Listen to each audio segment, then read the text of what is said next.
ఈ కథ రాజ్యం లేకుండా యుద్ధం చేసిన ఒక రాజుది.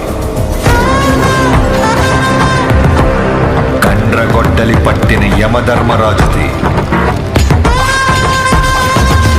మరణాన్నే వణికించిన మహారాజుది.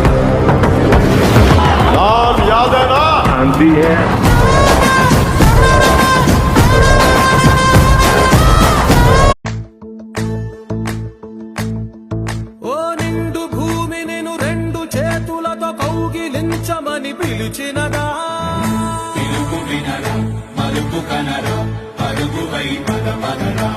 గుండె దాటుకుని పండుగైన కల పసిడి దారులను తెరిచినదా, రుణము తీర్చే తరుణమిదిరా, కిరణమై పదపదరా.